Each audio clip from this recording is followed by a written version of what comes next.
All right, welcome to the Kreuger Show, everybody. Hope everybody's having a phenomenal December the 5th, 7:09 on the West Coast, 9 minutes after 10 on the East Coast.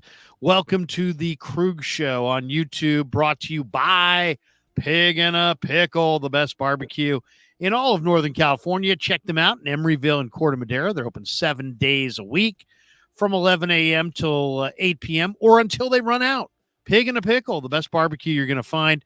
We're also brought to you by New York-style Italian sausage.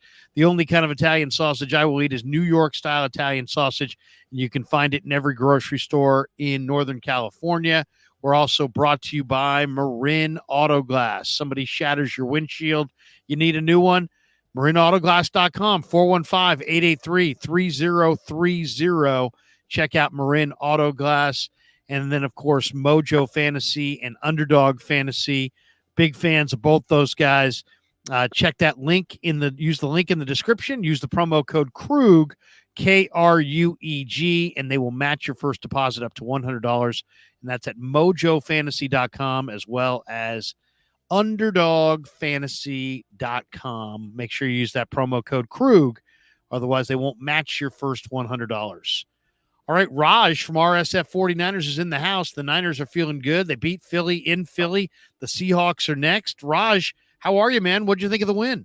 I'm happy as can be, man. Are you kidding me? 49ers walked into the link. They got revenge. This was the game we had circled for months. We kept saying the team kept saying if they had Brock Purdy, they were going to win this game, and they'd win by double digits. Debo said this, he said that. And they all took care of business. And like the young kids say, they stood on business. Debo Samuel and the 49ers walked out, making everybody realize that this team is the best team in the NFL. So absolutely, I am feeling tremendous, Larry. So good.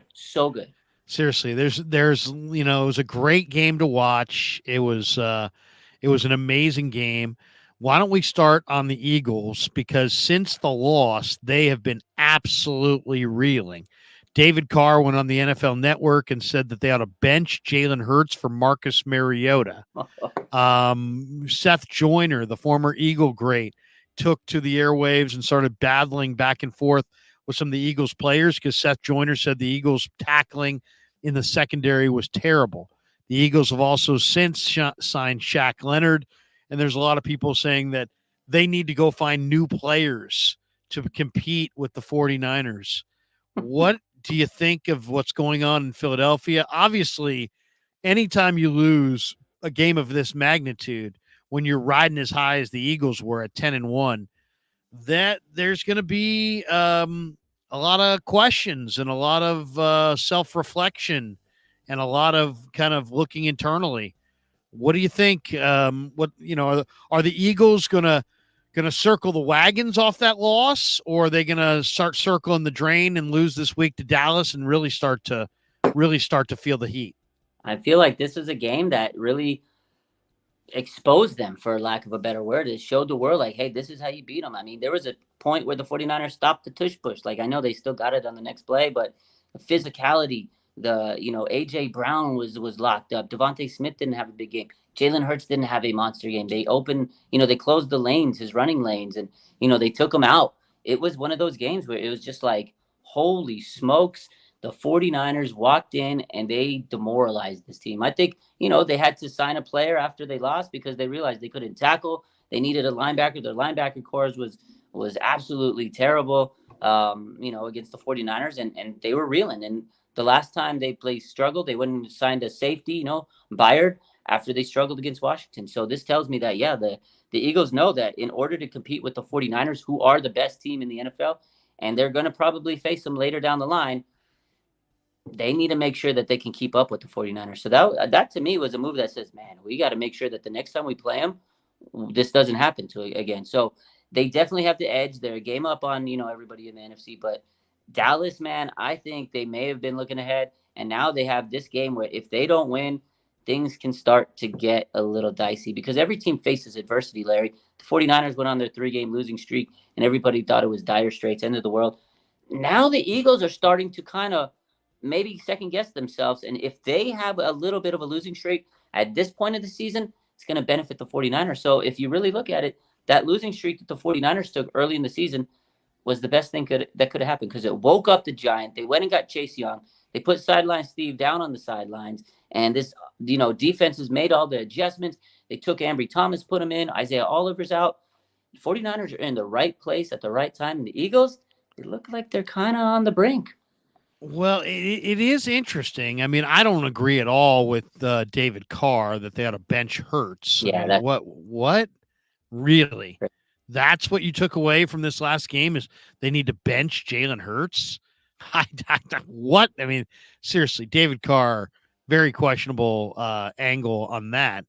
But I will say this. I mean, I think you're right, Raj. They were exposed in that they don't tackle well in the secondary. They're missing CJ Gardner Johnson in the worst way.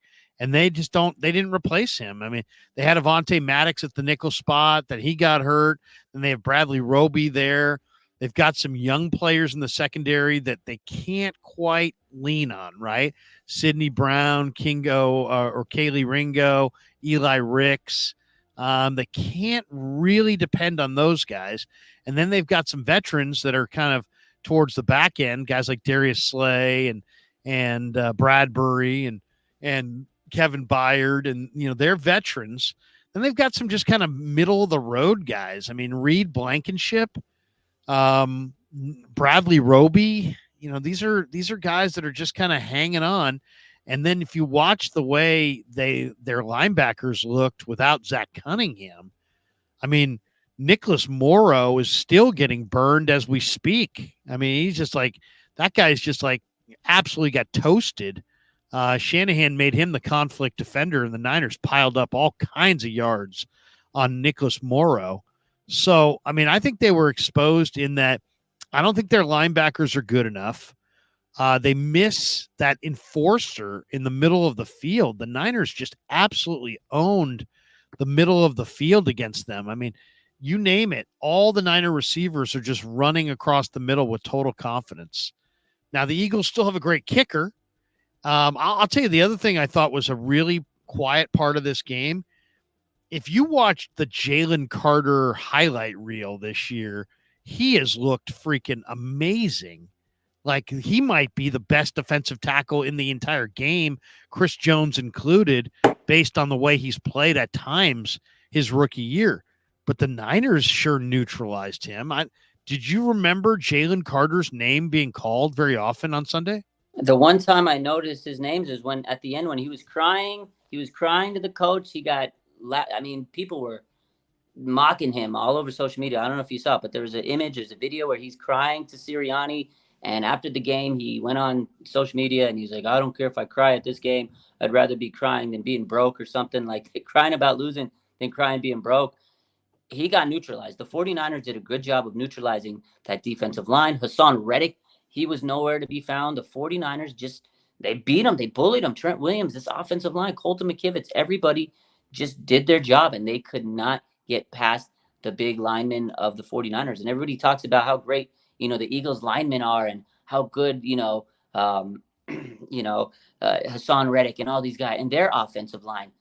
It didn't look like they were the better team. It didn't look like they were the better, team in the trenches, because one thing we talked about all week leading up to this game was it was going to be a battle of the trenches. Whoever wins that battle wins this game. And 49ers won that battle. I think the 49ers, I saw a stat, they had 46 pressures on the Eagles. That's crazy. 46 pressures. 46, man. They dominated the trenches. Bottom line, I heard nothing about Jalen Carter other than the fact that he was crying at the end of the game. That's it. What was the biggest surprise to you? Good, bad, Niners, Eagles, either direction. Just if I just said to you the surprising aspect of the Niners 42-19 win over Philly. The surprising thing, it was easy. It looked like it was easy after the first quarter where, they pretty much, they struggled a little bit. They had a 6-point, lead, and the Niners had negative 6 yards. To me, the adjustments they made were incredible, Larry. Like, I was like, wow. After that, they didn't look back, and they just shut them down. I thought it was going to be more competitive. Thought it was going to be closer, but the Eagles just had no answer for the 49ers over the middle. Deebo Samuel. And just when you thought they were going to have a little bit of momentum, the 49ers just kept pushing. And the other really big takeaway that I loved at this game was how aggressive Kyle Shanahan was. Like, he usually plays safe, a little conservative. He plays not to lose. No, he was aggressive. He put the pedal down to the metal and he kept on trying to score 6 unanswered touchdowns. Like, that was crazy. That was it to me, is the fact that the 49ers were so aggressive and they just made the game look easy. After that first quarter, they felt comfortable. They made the adjustments. They didn't look back. I thought it was going to be so much more. What's the word? Close. I thought it was going to be a close game, Larry. I really did. I did too. I did too. I thought the Eagles, there were people that were hinting at a blowout. Dante Whitner suggested it could be a blowout. Dave Lombardi suggested it could be a blowout.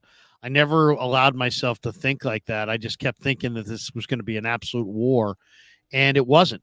But if you said to me the biggest surprise is that the Niners got 3 sacks, and Bosa, Chase Young, Hargrave got none, and Kalia Davis and Javon Kinlaw combined for 3. Yeah. I mean, that was a shocker. That was a shocker. Now, granted, one time Hurts just kind of fell at the feet of Kinlaw, and he got the sack just because he tagged off on him. But still, I mean, Kalia Davis and Kinlaw, 2 interior players, combined for 3 sacks, and everybody else got none. Yeah, that was amazing. Like, Javon Kinlaw coming out, having a great day, like the best game of his career. First sack since 2020. Kalia Davis, like, these 49ers just came out and, again, they imposed their will. You know, you would think Chase Young, Nick Bosa were the ones that would get the sacks, and to see those guys get the numbers was great. It just shows you, though, that how much pressure, like you said, 46 pressures, the fact that everybody was getting back there, someone was getting to Jalen Hurts, and it was making him throw, uncharacteristic passes that he normally doesn't have. He didn't have the time he normally has, and they were closing out lanes. And the other big thing is, I'm so happy that the 49ers secondary has kind of solidified itself. Like, look how good, Mooney was Ambry, the yeah. last couple weeks. Mooney, Ambry, And yeah. Diamador Lenore, this man looked like Deshaun Golson out there, Larry. I mean, hit stick, hit stick, hit stick. This guy was just dominating people. He had a big hit on A.J. Brown, too, early in the game. This 49ers secondary is showing what they can actually do when they have time, to cover and be aggressive with the offensive or defensive line, getting the pressure. This secondary has been incredible over the last couple of weeks. Steve Wilks, he's a DB guy, he's a DB coach, and now we're seeing what his defense can be when it's at its full peak. So I'm impressed with this secondary. I'm really impressed with how Steve Wilks has really made the adjustments over the last couple of weeks. Weeks ago, people were sitting here calling for his name, fire him, get rid of him. Can Salah come back? Can they get a better defense coordinator? He looks like the best defensive coordinator in the NFL right now. It's incredible, Larry. Well, I'll tell you, the other thing that was a surprise to me, Raj, was that the Niners, I felt like, won on both sides of the line of scrimmage.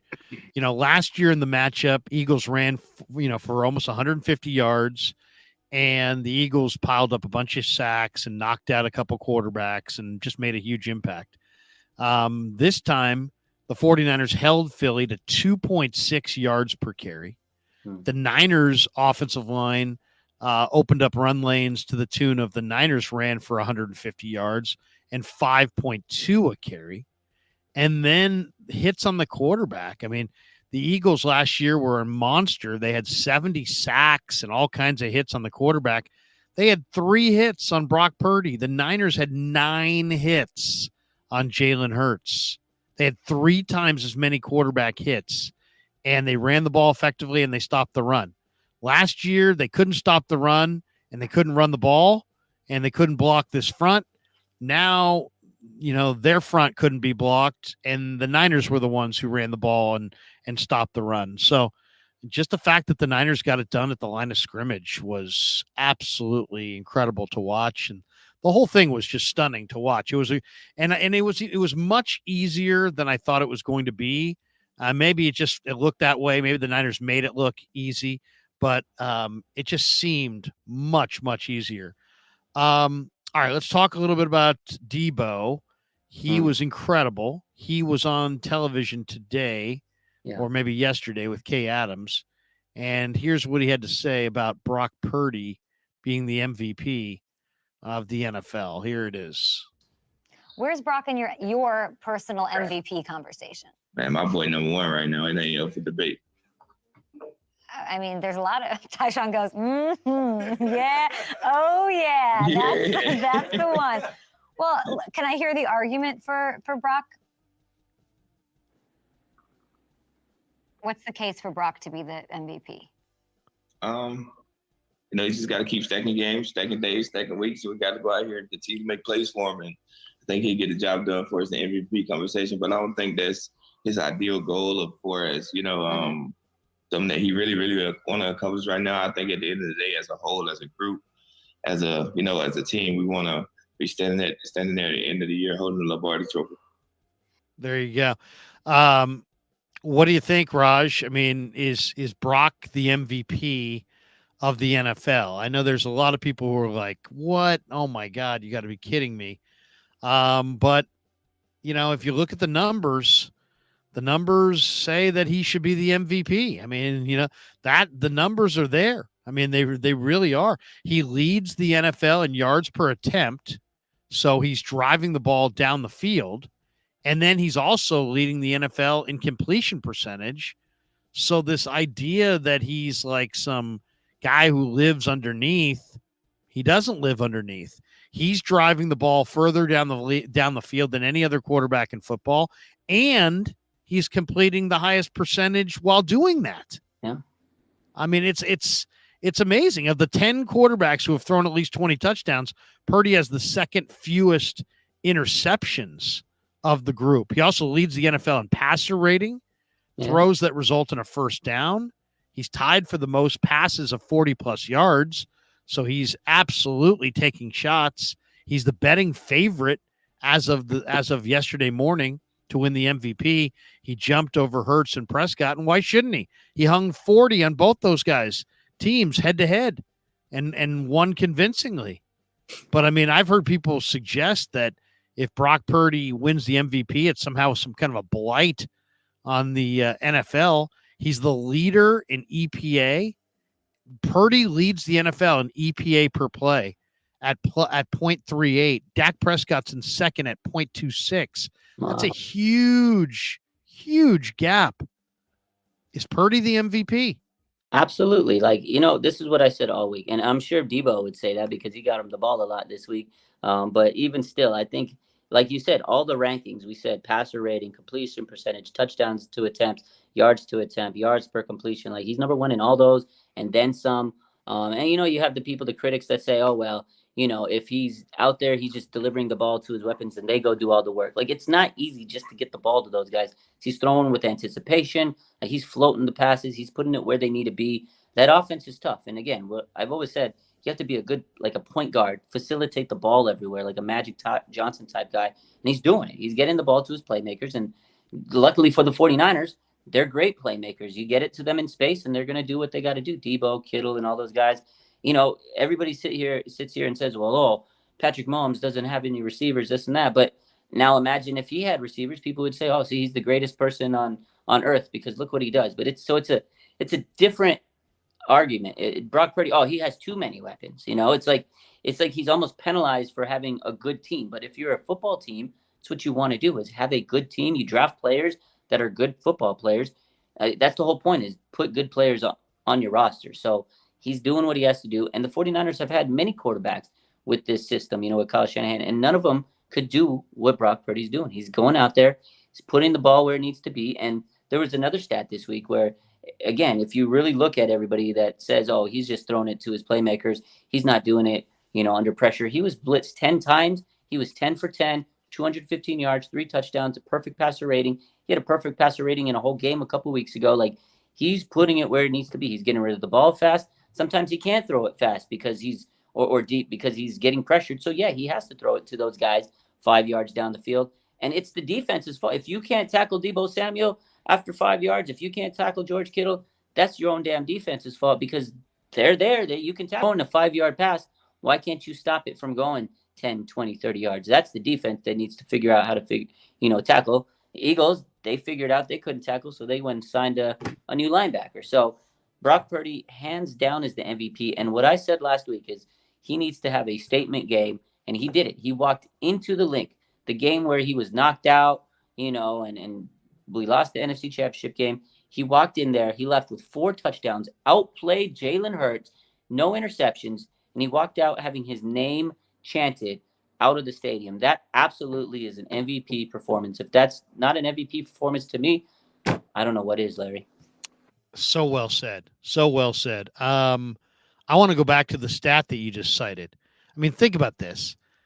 There is no more adversity than playing on the road in December in Philly against a team that's 10-1 that ended your career almost last game, ended your season, tore your elbow off. And he, in that game, rolls in there, throws for 300 yards, 4 touchdowns, no picks. But you said it, Raj, against the blitz, 10 for 10 for 213 yards, 3 touchdowns, and a 158.3 passer rating. 10 for 10 against the blitz. We're talking about a quarterback in Brock Purdy that's on pace for 4,500 passing yards, 33 touchdowns, 9 picks. He's got a 135.8 passer rating on throws that are 10 plus yards down the field. That is first among all quarterbacks. The Niner offense exploded on the road. They were minus 6 yards at the end of the first quarter. They piled up 456 with Brock driving the train. And the top 8 passer rating games this season, Purdy has number 1 of the top 7. He's got 1, 5, 6, and 7. He has 4 of the 7 best passer rating games in the league this year. I'm going to say it. I'll say it. It's like I thought this guy was good back way back, but I'll say it right now. This guy's great. Forget good enough. This guy's great. I think it's time we change the narrative on Brock Purdy from, is he this? Is he that? Is he this? Is he that? To this guy's freaking great. I mean, he's not Jimmy Garoppolo. He's worlds better than Jimmy Garoppolo. Worlds better than Jimmy Garoppolo. This is the best 49er quarterback since Steve Young. This guy's better than Garoppolo, better than Kaepernick. Love Jeff Garcia, better than Garcia. This is the best Niner quarterback since 1994 when Mike Shanahan was the offensive coordinator and the Niners beat the Chargers in the Super Bowl. This is their best quarterback since. This guy is freaking great. Not good, not pretty good. This guy is great. Yeah. Maybe he doesn't look the way some people want him to look. Ain't my problem. This guy is great.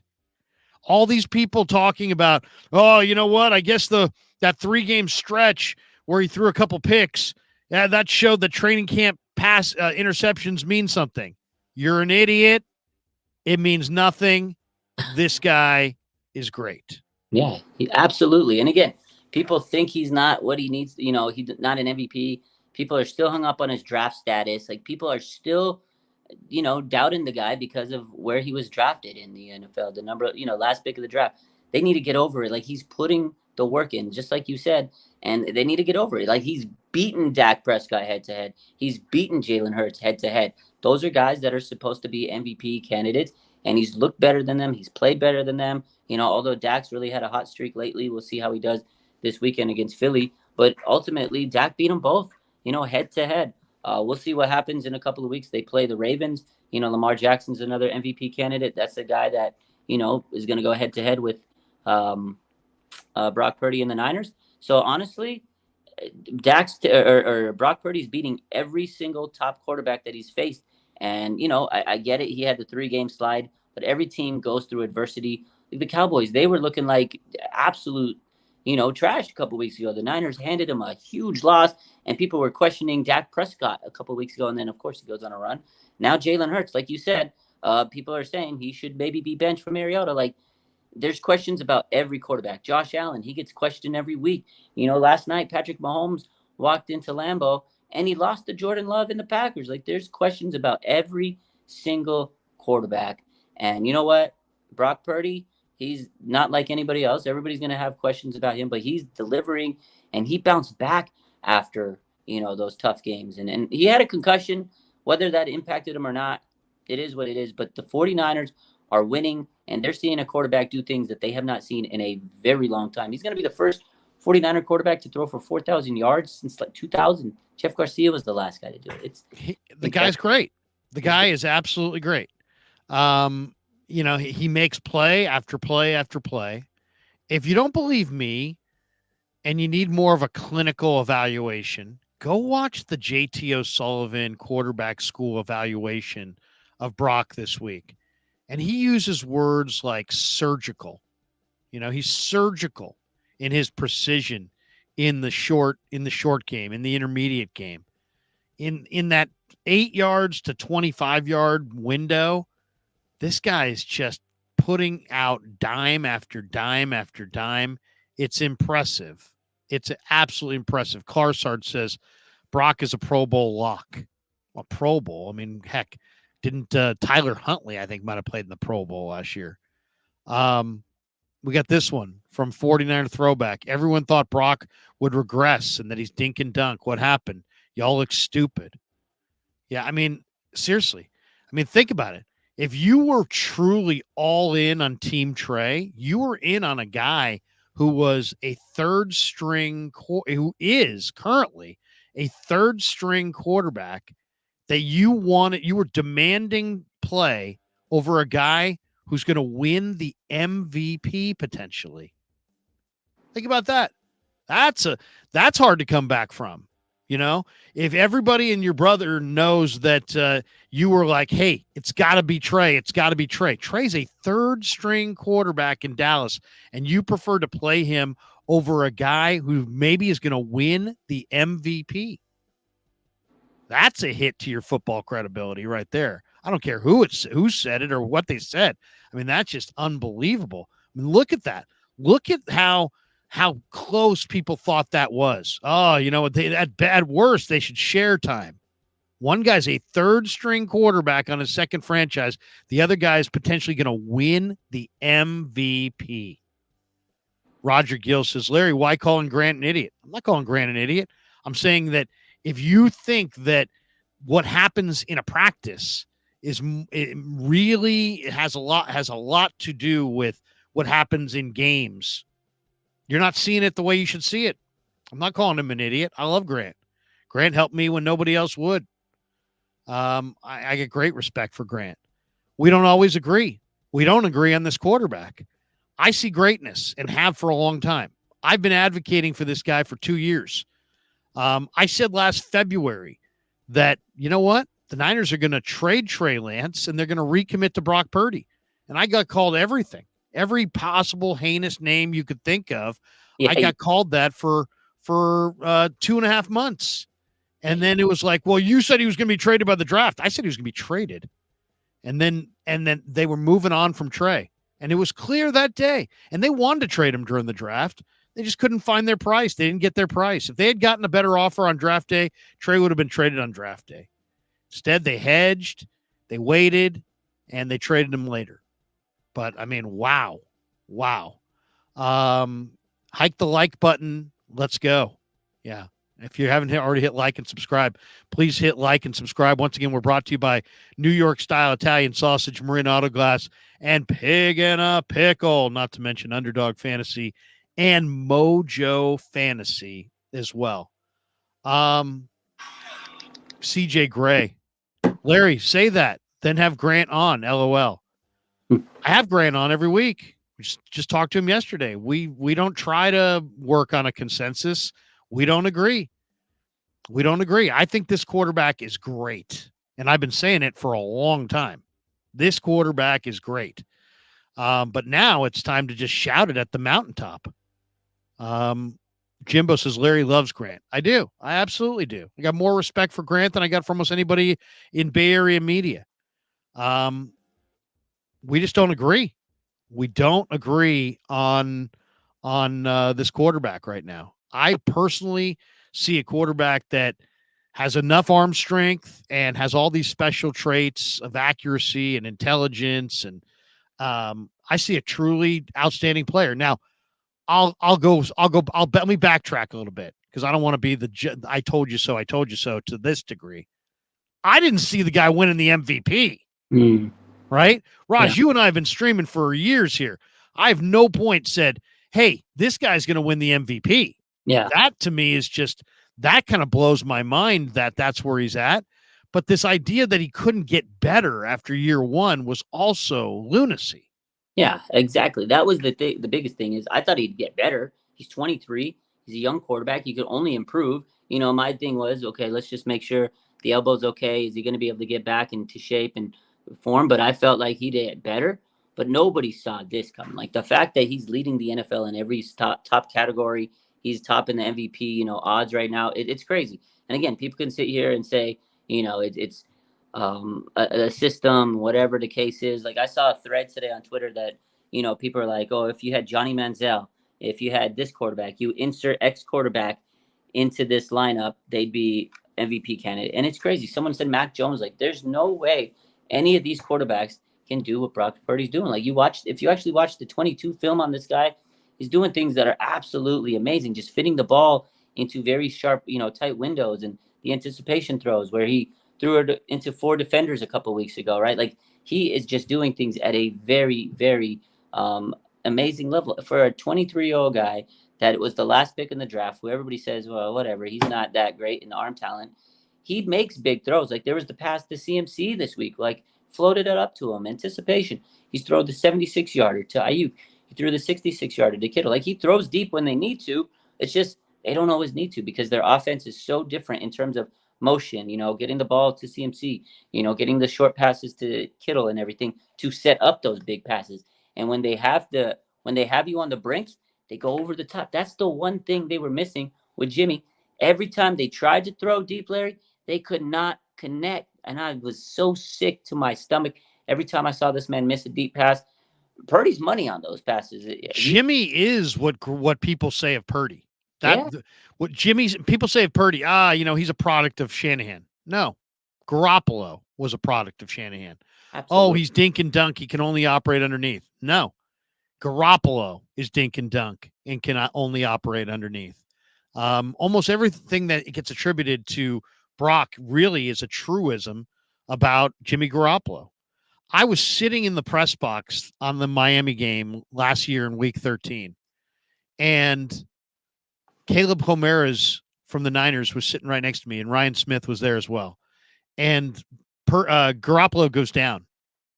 And Caleb, who I've been talking up Purdy to literally all since camp, was like, hey, Krug, your boy's in. And I looked down and I was like, what?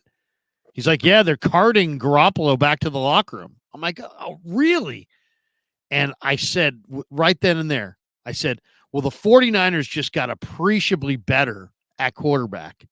And there was like 5 people in the first row in the press box that shot me a glance over their shoulder like, are you freaking crazy? We just lost Jimmy Garoppolo, and we're bringing in a guy that none of us have ever even heard of, and you're saying he's better? But he was better, and he is better. And it was obvious to me well before that Miami game that he was way better. Yeah. But I'd watched him every day in practice. I've been watching these guys every day. That's the one advantage I had. So I was at practice. I was at practice in all of May, all of June, all of July when camp started. I was at every practice. Well, you see every practice, you start to see it a little bit differently, possibly. But yeah, Brock Purdy today is the favorite to win the MVP, and I don't know if he's going to win it, but I think it's time for all of us to just acknowledge that any of the naysayers are crazy, and if you don't like Brock right now, it probably says more about you than him. And this guy's great, and he is a truly great player, and the Niners are blessed to have this guy. And I love that I asked him the question that people were asking me last week, saying that, Brock's the weak link. They're not Brock Purdy ain't rolling into Philly and this and all this garbage. And so I said to him, I said, Brock, they think you're the weak link. And he's like, really? Hadn't heard that before. But he took note of it. And then he goes in there and throws 4 touchdowns, no turnovers, and just absolute played with incredible poise and took the game. Just took it over. Yeah. An amazing thing. All right. We have news today in Ninerland. Let's hit that. The Niners cut Ty Davis Price and signed Logan Ryan. Raj, give me your assessment of this. I mean, obviously they needed to add a defensive back, but man, I'm looking at that 2022 draft. It was Drake Jackson in round 2, Ty Davis Price in round 3. Yeah. Danny Gray in round 3. He's still on the team. Spencer Burford in round 4. He started at right guard. Samuel Womack in round 5. He's still there. Got a lot of potential. Nick Sikel in round 6. He's on the IR, done for the year. Kalia Davis in round 6. He just got his first sack of his career. Tariq Castro Fields was cut. He's no longer there. And pick number 262 in round 7, Brock Purdy. I mean, that draft you'd give an A to, and yet look at those. The Niners had 1, 2, 3 picks in the first 3 rounds, and right now they've got Danny Gray, Ty Davis Price, and Drake Jackson out of those 3 picks. Wow. Give me your assessment of the news of the day that Ty Davis Price is gone. Does it surprise you at all? Yeah, so I mean, based off that, honestly, if Brock Purdy hadn't been drafted and panned out the way he has, it's probably one of the worst drafts I've seen in a long time. I mean, Kalia Davis is finally starting to roll around. I like Womack's potential, but they're still developing. They're still learning. But those first 3 picks, Drake Jackson, he hasn't lived up to his second-round billing. He got injured. Ty Davis Price, man, this is just another third-round running back that Kyle Shanahan drafted and overvalued. He does better in drafting running backs in the 7th round and undrafted. He gets these undrafted gems. We've seen many, many, many times. JaMychal Hasty, Matt Breida. We've seen Elijah Mitchell. All these guys, Raheem Mostert, all these guys that come out of nowhere pretty much. Jeff Wilson Jr., all those guys were so much better than the third-round guys that they had. It's unfortunate for TDP because it was a position where, honestly, if you're going to cut someone, you can cut a running back because you have CMC. He's an MVP candidate. Elijah Mitchell's been solid when he's in, and Jordan Mason's been solid when he's in. So really, TDP was the low man on the totem pole. It's unfortunate for him, but the release makes sense because he's not going to sit there and see the field. He's been a inactive player for the last several weeks. He's been, relegating to basically going to practice and not even seeing the field. It's unfortunate for the guy. He has talent, but the 49ers have really good running backs, and CMC's too good. You're not going to take anybody's spot, in this running back field where it's set. Kyle's really stubborn about his running backs, and I like the move. Logan Ryan, he's a solid veteran. He's not going to be an elite guy, in any sense of the word, but he's a good veteran. Jair Brown is a young safety. He's being molded because he's the future of this team. Obviously, Hufanga and Odom are injured, and they'll come in, when they need to come back, they'll be, healthy and everything. But Jair Brown, he's got a lot of pressure on his shoulders, and to flank him with Gibson and Logan Ryan in the locker room, 2 really good veterans, 2 guys have been in the league for over 10 years each. Logan Ryan's a 2-time Super Bowl champion with the Patriots, a guy that Belichick loved. I like it. Again, he's not going to come in and have to be an elite starter. He can start in a pinch. He can play special teams. He's going to be good quality depth. And at this point in the season, it's really hard to get solid, contributions from anybody in free agency. So I thought it was a good signing. And it did make sense to me that they had to get rid of a running back. And again, TDP, low man on the totem pole. But moving forward, Kyle Shanahan better not draft any running backs in the 3rd round, or I'm going to be sick to my stomach, Larry. Seriously. Yeah. I mean, there's some good running backs in this draft. I like Blake Corum from Michigan. I like the kid Estime from Notre Dame quite a bit. They're like, 3rd, 4th round guys.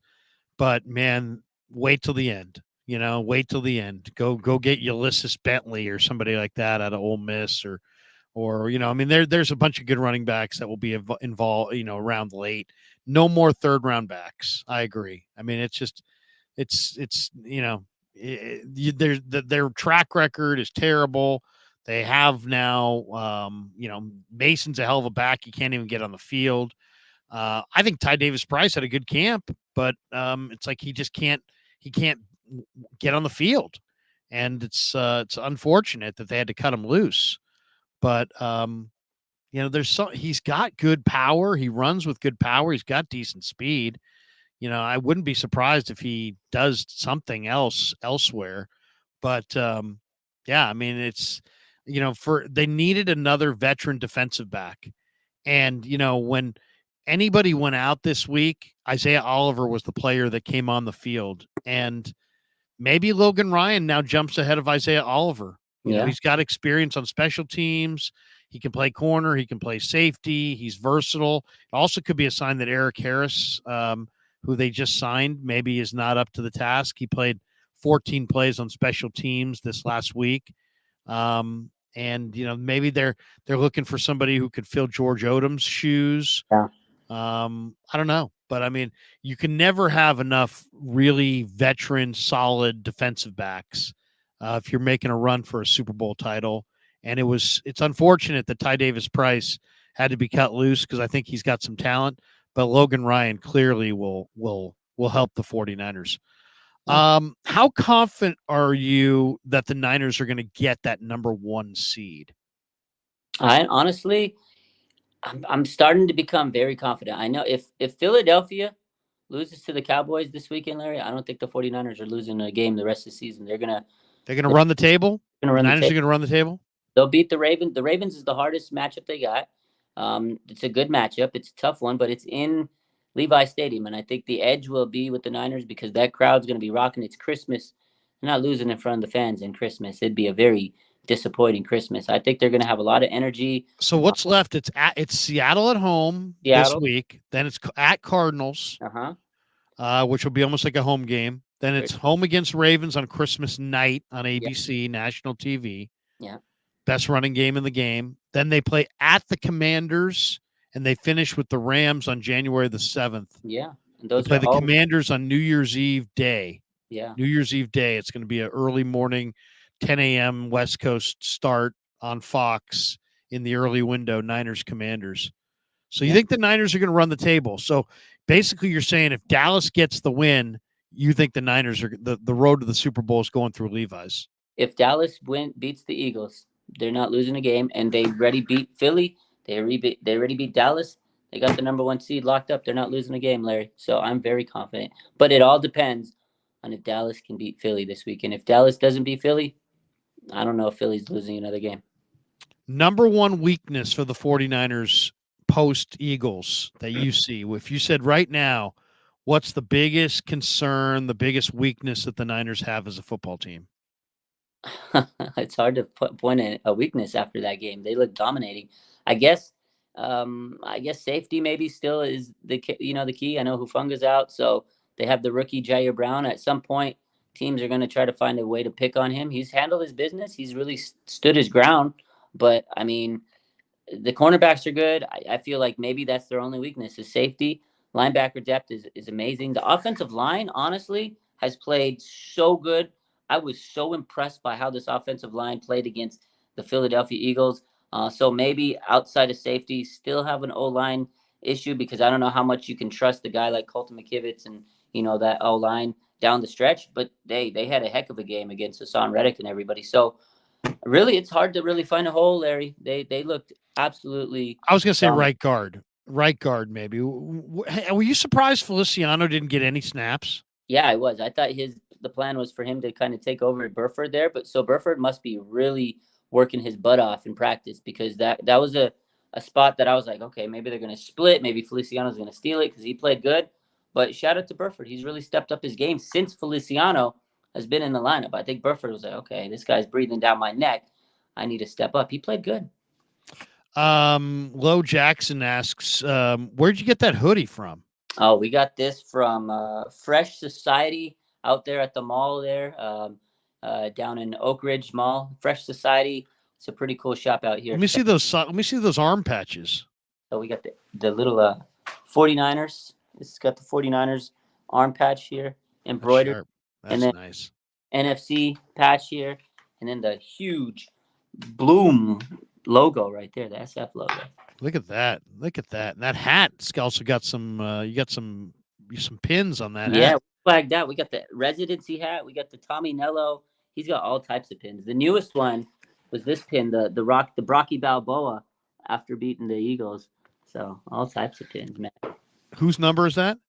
Does it say 49? It just says 49 because you know how the Niners team. decorate the Rocky statue, so they put the 49 jersey on Did you Rocky. see the fans run up there dancing around the statue? I love that video. Yeah, love that video. Love that My video. favorite video, and I'm afraid to play it because I think we'll get monetized or whatever, demonetized. But the one where Brock runs off the field with the fans chanting "Purdy, Purdy." Great, man. I mean, what a moment, man! I almost feel like I need to ask him this week about that. Ask him. about that moment, Please. running off the field, and people, the Niner fans still there, packing the house in Philly, chanting "Purdy, Purdy, Purdy," and you're running off the field having beat the Eagles and throwing for 300 yards and 4 touchdowns. I mean, what does that feel like? I need to know about that question because that was an incredible. I mean, if that's me, I just felt like on a super high, man. He looked. I mean, that was amazing, Larry. It was amazing. Skipped off saying, "Let's effing go." Oh yeah, that was amazing. I also Great moment. You to ask about Debo and you know how's he feeling after standing on business. That was an impressive game by Debo. Oh my God. You know what I was really impressive too when you go through the JT O'Sullivan film. Mm-hmm. There are so many examples of awesome play designed by Shanahan and then awesome selfless play from their stars. There was one on the touchdown to, I think, Jennings. CMC steps into the A gap and stonewalls the blitzer. Yeah. And the ball comes out. And out to Jennings. Jennings scores the touchdown. On the next play, I think it was CMC went into motion. CMC on the Debo tunnel screen. I don't know if you saw the all 22 on the Debo tunnel screen. Yeah, I watched the. Did you see this? Oh, it was amazing. Yeah. So basically, on the Debo tunnel screen, it was a tunnel screen to the offensive left, but you had CMC offset to the right, and he faked like he was going to get the halfback toss. Purdy never faked the toss. It was just CMC putting his hand out saying, "Get me the ball." But him putting the hand out made Nicholas Morrow, I believe, take 3 false steps to his left. And then Debo on the tunnel screen gets it on the offensive left side and sprints diagonally across. And the linebacker would have had a shot at him, but he was just a step beyond because of the fake, because of the ball fake or the fake to the halfback toss to McCaffrey in the flat. I mean, it was an awesome sequence. All right. Do you look at Seattle as a trap game? In a way, yes, because, you know, the 49ers are right in this high. And like I said, I think they're, in a way, feeling like they got this number 1 seed as long as Philly loses. But the 49ers have to handle their own business. They can't worry about other teams. So in a sense, yeah, because they already came off this huge win. They had this huge win against Seattle a couple weeks ago. So I feel like the 49ers could be looking ahead and trying to make sure that they're counting their reservations for the number 1 seed. So in a way, yeah, I know Seattle's tough. They're going to play them tough. It's a division game. Pete Carroll, you know, he don't mess around. He's going to make sure he makes the adjustments, and he's probably pissed off for losing that last game. They had a chance where they were kind of nipping away, and they came back. They had that pick 6, and I remember going, I was like, we're letting them hang around. But the 49ers found a way to, you know, get past those mistakes and turn it back up, and they were able to finish the game out strong. So I think that it could be, but I don't think the 49ers are going to lose this game. But I do think it's going to be a little bit more closer, contested than that Thursday night game, because that second half was pretty close until the 49ers were able to kind of get back on track. So I kind of see the game maybe being more competitive this time around. But, I mean, I could be totally wrong. The 49ers are on a heater right now. No doubt. 2 last ones before we get you out of here. We'll hit the supers and we'll jet. Yeah. Team that you fear the most right now, standing between the Niners and the Super Bowl, now that they've vanquished the Eagles, they destroyed Dallas. They wiped out Seattle. Who do you fear most? Honestly, the San Francisco 49ers, they're their own worst enemy. If they make mistakes, they're going to lose like they did those first, those 3 games where they lost. If they make mistakes and, they turn the ball over, or they make penalties, like those 3 games was not how the 49ers can play. That was uncharacteristic. Like that's the team I fear the most is the 49ers. And the other team I fear the most, an actual team, is the Ravens. Because if the 49ers do win this weekend and the Eagles do lose this weekend, and we have our own destiny to control, I think the Ravens are the only team left on the schedule that could beat us and really throw a wrench in the number 1 seed plans. But the 49ers proved they could walk into any stadium and win, Larry, this weekend after walking out of Lincoln Financial with the dub. Jake Browning had a huge game. I guess I would say I fear the Bengals. If Jake Browning can somehow get the Bengals in the playoffs and Joe Burrow can get healthy by the end of the playoffs, I would fear the Bengals. I just think the Bengals, I know they were life and death to beat the Jaguars, but how about Jake Browning from Folsom, 354 yards and a touchdown? I mean, he did his best Brock Purdy impersonation last night for sure. Okay, how about the last one here? Steve Wilks. Since the bye week, the Niners have turned it up on D. Wilks is on the sideline. Oliver's on the bench. Ambry's in the lineup. Chase Young is now a Niner. What's been the key to the turnaround? Is it Wilks on the sideline? Is it the presence of Jair? Is it the presence of Chase? Is it changing out Oliver for Ambry? What do you think is the big difference in the Niner defense? I think it's a combination of all of it. Obviously, Chase Young was a huge juice, a shot of adrenaline. He doesn't even have to get stats, and it makes a presence on the on the defensive line. Him and Bosa are playing really good off each other and getting to the quarterbacks at a high rate. So I think those 2 guys playing on the D line, making sure Armstead and Hargrave are also single covered on the line. It's helping. I think that has been a huge help. Chase Young was a master trade. Like I love John Lynch for making that move. He made sure the 49ers had an elite edge rusher on the opposite side of Bosa, something that me and you have been saying for months, and they finally did it. That was one. Steve Wilks coming to the sideline, I could tell the communications just so much more crisp. I know he's going to say that doesn't make a difference, but Fred Warner has said many times that the communication is so flawless now. I've seen many times, after, a touchdown or a big play, I see Steve Wilks on the sideline just hyped up, and I'm like, okay, you could tell he's feeling the energy for the players. I think that does make a big difference. When your general's on the field with you going to war, I think they respect them more.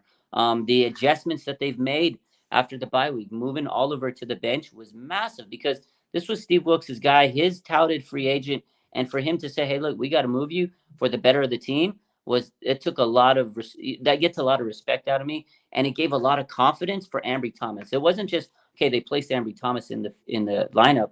They believed in him because this is a guy that was written off by every Niner fan out there, content creator, and he was placed in the lineup after the 49ers could have went and signed other cornerbacks, right? They had a chance to get Jalen Johnson and a lot of other players. They could have, but you know what they did? They said, nope, we're going to stick with this guy, Ambry, that is on our roster. That gave this young man so much confidence, and he's been a baller, Larry. This defensive secondary has been absolutely incredible. And moving Lenore into the slot, brilliant, because he's been so physical. He's like a physical guy, but he couldn't do it outside on the perimeter. He always got caught up. Now he can go out there, deliver the hit, and he's having fun doing it. So it's a combination of all those things, I think. I'm going with Ambry. I really think that, Shanahan made it perfectly clear. He's like, the answer to our cornerback problems lie inside this building. Mm-hmm. And that was his way of saying, hey, man, we got Womack, we got Luter, we got Ambry, we got guys that we like. To me, Ambry, putting Ambry on the field, putting Diamador inside, it made sure that the Niners were putting their best 3 corners on the field at one time. And I think that's it right there. I mean, I'm amazed by the turnaround as well. RG says amazing how Ambry turned it around. Awesome. Yeah. No, he's a great guy. I've interviewed him a couple times in the last few weeks, and he's a really religious guy. I mean, his faith is hugely important to him. I said, what do you do before the game? And he's like, I sit in my locker and I say prayers. I said, Hello. really? I go, you're not listening to music or having fun or, talking ball with your, guys, maybe a coach or, some of the veterans, Tayshawn. No, he's like, stay quiet. I don't like to get too amped up. And my faith is very important to me. And I sit in my locker and I say some prayers. And it's like, you know what? And the guy is a really talented football player, and he's getting a second and third chance here, and he's not letting go of it. And it's been awesome to watch. All right, let's hit the supers, and then we'll bolt for the door. We got this one from Jalen LeGrant. I bet Big Dom sounds like Trent Baalke. I saw Lowry. I saw that Dre Greenlaw character, and he was coming at me with his finger. And man, the way he hit my cheek, my jowls, they shook. And it came so close to my eye, Lowry. I'll tell you, this is Big Dom. And I hope I enjoyed my time on the sidelines because chances are I'm asses out going forward. I'll tell you that much. There you go. There's my Big Dom. That's a good one. Jalen LeGrant. Eagles finally lose seed in the division in 2 weeks. Ooh, wouldn't that be something? Wouldn't that be something? They lose to Dallas. We got this one from Randall. Montana needs to be stripped of his 1989 MVP. Laughing my ass off. Jerry Rice, John Taylor, Roger Craig, Tom Rathman, Brent Jones, top O-line, top defense were the reasons he won. Yeah, thank you. Thank you. Hey, Steve Young, you didn't deserve the MVP either. Why, Krug? You had Barnun and Waters and Jones and Taylor and Rice and a Pro Bowl offensive lineman and Dion and BY and Stubby and Woodall and Norton. Something tells me he'd be like, no. Yeah. I'm not giving it up. Roberto Davis, Brock is going to bring home championship number 6. I feel it. I feel it in my bones. I feel it too. How great is that parade going to be? Elite Archer 23. Is the defense fast enough for Lamar? We're going to find out. We're going to find out. You know what? They contain Jalen. If they could contain Jalen, they'll be able to contain Lamar. That was a huge test for them, and they held Jalen down, and I think that's going to bode well for them. Lamar doesn't have his number one weapon. He lost Andrews. Andrews, that tight end there in Baltimore, was clearly Lamar's number one go-to guy. RG Teamster says Eagles can lose at Seattle too. Yeah. I hope so. Yeah, don't discount that. That's a good point. RG Teamster says the Lenore hit reminds me so much of Deshaun Goldson. The Hawk! Dude, Lenore folded the running back. Ate him up. Yeah. Just sit down. And that was such a bitter pill too. Bless Kazumta. Excuse me, but that was such a bitter pill to see. To see the running back just get destroyed. Loved it. Are you kidding me? I loved it. Oh my God, it was great. It was a great moment. Absolute great moment. That was great. 3 last non-supers. We got this one, Francisco Lopez. How serious is the Armstead ailment? He's got plantar fasciitis and he's got a knee injury, but he says he's going to keep going. I don't know. Have you heard anything? Kyle said we'll know more tomorrow. They're doing tests and stuff. Last week it was a foot. This week the knee issue popped up. So that's something to keep an eye on. We'll know more tomorrow when practice resumes. I'll be there. Yeah. Christine Workman dressed in black. That was really cool. Yeah. Yeah. I mean, the Niners did look really sharp. They did. It was a funeral. The Trent Williams says we dressed up like it was their funeral. I was like, wow. Dude, that was it was diabolical. How about them Niners? Says give me Brandon Rice in the 3rd round and Frank Gore Jr. and Brevin Span Ford in the 5th. Well, I don't know about Frank Gore Jr. and I don't know about Brevin Span Ford, but I'll tell you this: I have done the deep dive already on Brendan Rice, and he ain't Jerry, okay? Which is no, ain't no problem with not being Jerry, but that kid can absolutely play. And I would love to see the 49ers. I've done a bunch of mock drafts already in advance of April's draft, and I always make sure I pluck Brendan Rice in the 4th, 5th round in that range. He doesn't have the same. Well, he's actually kind of a big kid, and I think he's got good height, but he doesn't look like he's not linear like Jerry. He's a little thicker than Jerry. But what I love is the desire, the route running, the hands, all the little things.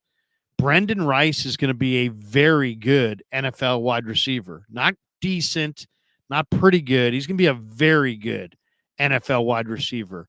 I hope so. He's got that same I've got to have it. He plays with the urgency of his father, and he doesn't have the same foot speed. He doesn't have the same kind of long arms and build. He's a little I don't know how to describe him, but he's got good height and he's got good strength. But he's not quite as, I don't think he's quite as fast as Jerry, regardless of what the 40 may say. And, there's only one Jerry. I mean, come on. Yeah. Jerry's Jerry. Totally different. But Brendan Rice is legit. And he absolutely, if I'm John Lynch, he absolutely is a 49er on draft day because he's a really good football player. And you put him on this unit and you'll sit there in 3 years and go, man, thank God that they drafted Jerry. I mean, I'm sure there'll be people if they draft him be like, nepotism. No, this kid can flat out play. I've seen him at USC 5 different times this year. The ball skills are off the charts, the dedication, the hands, the route running. This is a very, very good wide receiver, and he's going to be a productive NFL wide receiver, and he's got to be a Niner somehow. I want Frank Gore Jr. too, though. Like I haven't seen tons of Frank Gore Jr. Guy run. He looks like his dad. He runs like his dad. He's actually a little bit more versatile. Like he's thrown a touchdown pass before. He can catch. He is so good. I'll study him. Yeah, study him. He's got the work ethic of his dad. He looks and runs just like Frank Gore. And Frank Gore's in the front office now. You think he's not going to try to get Lynch to get this man? Frank Gore's going to say, John, draft my son. John, draft my son. John, draft my son. Every single day in draft meetings, I guarantee you he's going to make sure. If we get Brendan Rice and Frank Gore Jr. on the 49ers, I will do cartwheels. Come on, man. That would be very, very, very, very, very cool. All right, that's going to do it for us. Raj, what do you got cooking on your channel the rest of the week? It's a Tuesday night, so we got Wednesday, Thursday, Friday, Saturday, and then game day at Levi's against the Seahawks and Pete Carroll. What do you got cooking on the channel? Business as usual, man. We just keep pulling out the lives. We're going to keep putting the content out. Instagram as well. I'll be at the game Sunday, so I'll probably get a lot of good content from the game on the YouTube channel. Just rolling, man. We're trying to build the YouTube like we built the Instagram. And speaking of Instagram, we are closing in on 300K followers, Larry. 297. I can't believe it. Dude, look at you. 297,000 subs or followers on the IG for Raj. Amazing. Absolutely amazing. As far as our own channel, we're sitting here. We passed 29,004. Oh, wait. We're at 29,000. We picked up almost 200 subs just this afternoon. We're at 29,527. Maybe we can get to 30,000 before the Seahawk game on Sunday. I was hoping to get to 30,000 by the end of the football season, but now I think we got to maybe push it out. Where do you think, Raj? I mean, we're at 29,527. It's December the 5th. If the Niners go to the Super Bowl, that's probably almost 2 months from right now. How high can I get the channel to? If the 49ers make the Super Bowl, Larry, you're going to be sitting at 40K. 40K on Super Bowl Sunday. 40K. Ooh, that would be sweet. 40K on Super Bowl Sunday. Yeah. All right, thanks to everybody. Thanks to New York Style Italian Sausage. Thanks to Pig and a Pickle. Thanks to Marin Auto Glass. Thanks to Mojo Fantasy and Underdog Fantasy. Raj, you're the man. Have a great Tuesday night. Hope everybody does the exact same. Loving that hoodie. And the Niners beat the Philadelphia Eagles on Sunday, so all is right with the world. And, guys, we'll leave you with this. Brock Purdy is freaking great. Yeah, never met a man I've been scared of. Careful, you